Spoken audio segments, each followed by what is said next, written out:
அனைவருக்கும் வணக்கம். இந்த வீடியோவில் TN SET exam 2025 answer key வெளியிட்டிருந்தாங்க. டென்டேட்டிவ் ஆன்சர் கீ, அதுக்கான அப்ஜெக்ஷன் ட்ராக்கரும் கொடுத்துருந்தாங்க. ஆன்சர் கீ எல்லாமே தவறுதலாக கொடுத்துருந்தாங்க. இப்போ அந்த அப்ஜெக்ஷன் ட்ராக்கருக்கான டேட்டு எக்ஸ்டெண்ட் ஆகுமா, அதுக்கப்புறமா இந்த ரெஸ்பான்ஸ் ஷீட் வந்துட்டு எப்போ வரும், ஸோ அப்படிங்கிற ஃபுல் டீட்டெயில்ஸை இந்த வீடியோவில் பார்க்க போகிறோம். இப்போ தான் என்னுடைய சேனலுக்கு நீங்கள் புதுசுனா என்னுடைய சேனலை சப்ஸ்கிரைப் பண்ணிடுங்க. வாங்க இந்த டிஎன் செட் எக்ஸாமினுடைய அப்ஜெக்ஷன் ட்ராக்கர் பற்றிய ஒரு டீட்டெயில்ஸ் நம்ம பார்த்துடலாம். அப்போ இந்த டிஎன் செட் எக்ஸாம் மார்ச் 2025 6, 7, 8, 9 ஆகிய தேதிகளில் மார்னிங் ஈவினிங் ஷிஃப்டில் எக்ஸாம் நடந்து முடிஞ்சது. அதுக்கப்புறமா இந்த ரிசல்ட்டு ஒரு 3 days அப்புறமா இந்த ரிசல்ட்டை வெளியிட்டிருந்தாங்க. அதாவது இந்த ரிசல்ட்டை கொஞ்சம் டைம் எடுத்து இல்லையா, ஒரு 1 வீக்காவது டைம் எடுத்து நல்லா அதை வந்துட்டு அனலைசிஸ் பண்ணி எல்லா ஆன்சர் கீயும் கரெக்டு தானா அப்படிங்கிற ஒரு செக்அப் பண்ணிவிட்டு வெளியிட்டிருந்தாங்கன்னா இந்த பிரச்சனையே வந்திருக்காது. இல்லைன்னா ஒரு 10 days கூட எடுத்துருக்கலாம், இல்லைன்னா ஒரு 15 days கூட எடுத்துருக்கலாம். இவ்வளவு மிகப்பெரிய ஒரு குழப்பத்தை உண்டு பண்ண வேண்டிய ஒரு அவசியமே இல்லை. கொஞ்சம் டைம் எடுத்து எல்லாருக்கும் கரெக்டாக ஒரு ஆன்சர் கீ கொடுத்துருந்தாங்கன்னா இந்த மாதிரி பிரச்சனையே வராது. இப்போ எல்லா சப்ஜெக்ட்டுக்குமே இந்த மாதிரி பிரச்சனைகள் இருக்குது. ஆன்சர் கீயை மாற்றி மாற்றி கொடுத்து எல்லா ஆன்சர் கீயுமே கடைசியில் தவறுதலாக போச்சு.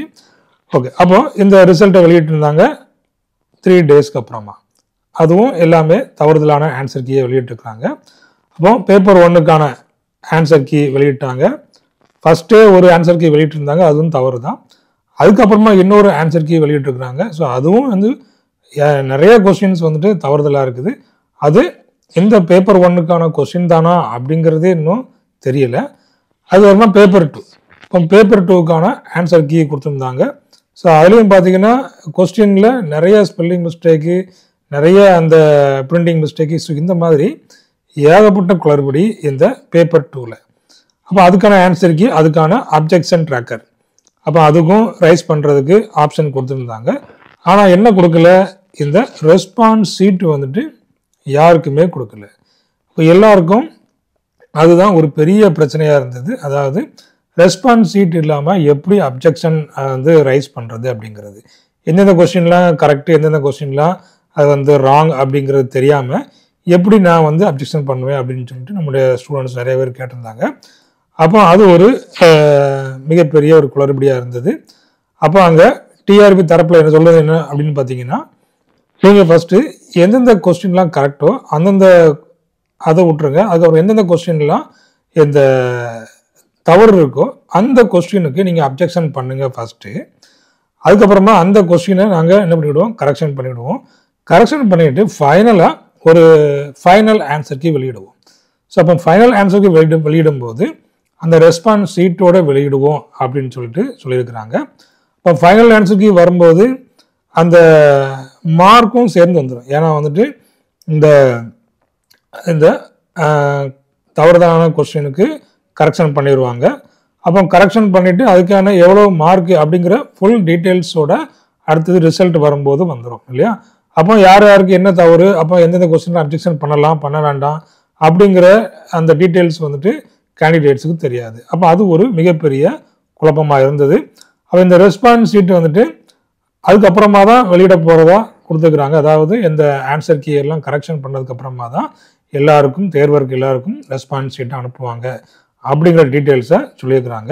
அதே போல் இந்த அப்ஜெக்ஷன் ட்ராக்கர் இன்னையோட க்ளோஸ் ஆயிடுச்சு. ஷார்ப்பாக 5:30 நினைக்கிறேன், 5:30க்கு இந்த அப்ஜெக்ஷன் ட்ராக்கரை க்ளோஸ் பண்ணியாச்சு. அதுக்கப்புறமா யாரும் அந்த லிங்கில் போயாச்சுன்னா கண்டிப்பாக அப்ஜெக்ஷன் பண்ணுறதுக்கு அந்த ஆப்ஷன் வராது. யூடியூப்லேயே நிறைய ஸ்டூடெண்ட்ஸ் கேட்டிருந்தாங்க அப்ஜெக்ஷன் ட்ராக்கர் எப்படி பண்ணுறது அப்படிங்கிறது. அப்ஜெக்ஷன் ட்ராக்கர் 5:30 மணியோடு அது க்ளோஸ் ஆயிடுச்சு. அப்போ இந்த அப்ஜெக்ஷன் ட்ராக்கர் க்ளோஸ் பண்ணிட்டாங்க. ஆனால் இந்த இப்போ கொஸ்டின் மிஸ்டேக் இருக்குது, ஆன்சர் கீழே மிஸ்டேக் இருக்குது. ஸோ அப்படி இருக்கிறதுனால இந்த அப்ஜெக்ஷன் ட்ராக்கருக்கு எக்ஸ்டெண்ட் பண்ணுறதுக்கு வாய்ப்பு இருக்குது. ஒரு ப்ரெஸ் ரிலீஸ் கொடுத்து ஒரு ஆன்சர் கீயும் அதை செக் பண்ணிவிட்டு கூட ஒரு 3 days ஆர் 2 days கொடுக்கறதுக்கும் ஒரு வாய்ப்பு இருக்குது அப்படின்னு தான் சொல்லணும். அதே போல் இந்த ரிசல்ட்ஸ், அப்போ இந்த அப்ஜெக்ஷன் ட்ராக்கர் கொடுத்தாங்கன்னா இந்த final answer key with results வர்றதுக்கு எப்படியும் குறைஞ்சது ஒரு 15 days ஆகும். ஏன்னா 15 days கூடவே எடுத்துக்கிட்டோம், கூட எடுத்துட்டு கரெக்டான ஒரு ஆன்சர் கீயை கொடுத்தாச்சுன்னா யாருக்குமே பிரச்சனை இல்லை. உடனே அப்லோட் பண்ணிட்டாங்கன்னா கண்டிப்பாக அதில் தவறுதல் வரும். ஏன்னா வந்து 43 சப்ஜெக்ட்ஸ் இருக்குது, எல்லாத்தையும் என்ன பண்ணணும், வெரிஃபை பண்ணணும், எல்லாத்தையும் செக் பண்ணணும். அப்படிங்கிறப்ப அது ஒரு டிடிஎஸ் ப்ராசஸ் தான். அப்போ இந்த ரிசல்ட்ஸு 15 daysக்குள்ளே வர்றதுக்கு வாய்ப்பு இருக்குது. அதாவது April first week, April first வீக்கில் வர்றதுக்கு அதிகமான வாய்ப்பு இருக்குது. அப்போ இந்த ஏப்ரல் ஃபர்ஸ்ட் வீக்கில் வந்ததுக்கப்புறமா அடுத்தது இந்த டிஆர்பி அசிஸ்டன்ட் ப்ரொஃபஸர் எக்ஸாம். அப்போ இந்த எக்ஸாம் வந்துட்டு ஜூன் மந்தில் நடத்த போகிறதா உயர்கல்வித்துறை அமைச்சர் சொல்லியிருக்கிறாங்க. அப்போ அந்த ரிசல்ட் உடனே விட்டாங்கன்னு வைங்க, இப்போ ஏப்ரலில் விட்டாங்க, அப்போ ஏப்ரல் மே, ஏப்ரலில் விட்டாங்கன்னா அப்போ ஒரு 2 மாதம் டைம் கொடுத்து ஜூன் மந்தில் வைக்கிறதுக்கு அதிகமான ஒரு வாய்ப்பு இருக்குது.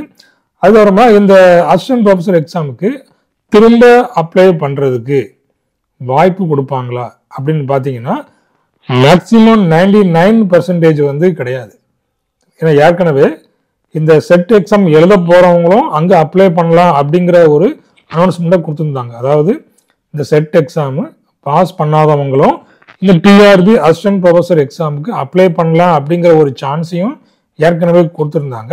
ஸோ அதனால் இந்த தடவை இப்போ ஜூன் மந்தில் இப்போ திரும்ப அவங்க நோட்டிஃபிகேஷன் கொடுத்துருந்தாங்கன்னா அவங்களுக்கு வாய்ப்பு பார்த்தீங்கன்னா 99% இருக்க முடியாது. ஏன் அப்படின்னு பார்த்தீங்கன்னா, ஏன்னா ஆல்ரெடி சான்ஸ் கொடுத்தாச்சு, அதனால் இனி அவங்களுக்கு வாய்ப்பு இருக்குமா இல்லையாங்கிறது 99% கிடையாது, 1% வேணால் இருக்கிறதுக்கு வாய்ப்பு இருக்குது. அப்போ இதுக்கான எக்ஸாம் டேட் பார்த்தீங்கன்னா இந்த ஜூன் மந்த்து, ஒன்று ஜூனு இல்லைன்னா ஒரு 2-3 மந்த்ஸில் நடக்கிறதுக்கு அதிகமான வாய்ப்பு இருக்குது. அப்போ இந்த டிஆர்பி அசிஸ்டன்ட் ப்ரொஃபஸர் எக்ஸாம் வந்துட்டு ஒரு வித்தியாசமாக இருக்கும் இல்லையா, டிஸ்கிரிப்டிவ் டைப் எக்ஸாம். ஏற்கனவே நம்மளுடைய சேனலில் இருக்குது டிஆர்பி அசிஸ்டன்ட் ப்ரொஃபஸர் எக்ஸாமுக்கான எக்ஸாம் பேட்டர்ன் என்ன, டிஸ்கிரிப்ஷனில் அதோட லிங்கையும் கொடுக்குறேன், அதுலேயே நீங்கள் பார்த்துக்கிடலாம். எத்தனை கொஸ்டின் அட்டன் பண்ணணும், எத்தனை ஒன் வேர்டு இருக்குது, அதுக்கப்புறமா தமிழ் எலிஜிபிலிட்டி என்ன, அதுக்கப்புறமா டிஸ்கிரிப்டிவ் டைப் எத்தனை கொஸ்டின் எழுதணும், எத்தனை ஒன் வேர்டு. ஸோ இது எல்லாமே அந்த டிஸ்கிரிப்ஷனில் ஒரு லிங்க் கொடுக்குறேன், அதில் போய் நீங்கள் அதை செக் பண்ணிக்கிடலாம். அப்போ இந்த டிஆர்பி அசிஸ்டன்ட் ப்ரொஃபஸருக்கான டிஸ்கிரிப்டிவ் டைப், அதாவது அந்த டிஸ்கிரிப்டிவ் டைப் அந்த கொஸ்டின் இருக்கு இல்லையா, இந்த செட் எக்ஸாம் ரிசல்ட் வந்ததுக்கு அப்புறமா அதை நம்ம ஸ்டார்ட் பண்ணுவோம்.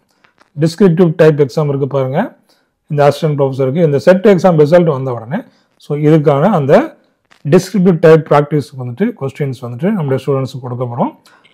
அப்போ இந்த டிஸ்கிரிப்டிவ் டைப்பில் உங்களுக்கு வேணும், டெஸ்ட்டு வேணும் அப்படின்னாச்சும் நீங்கள் அதில் ஜாயின் பண்ணிக்கிடலாம். வாட்ஸ்அப் மூலமாக எனக்கு கான்டாக்ட் பண்ணிட்டீங்கன்னா அந்த அந்த செட் எக்ஸாம் ரிசல்ட் வந்ததுக்கப்புறமா, சரிங்களா, அப்போ தான் வந்து யார் யாரெல்லாம் பாஸ், யார் யாரெல்லாம் அந்த குவாலிஃபைடாக இருக்காங்க அப்படிங்கிறது தெரியும்.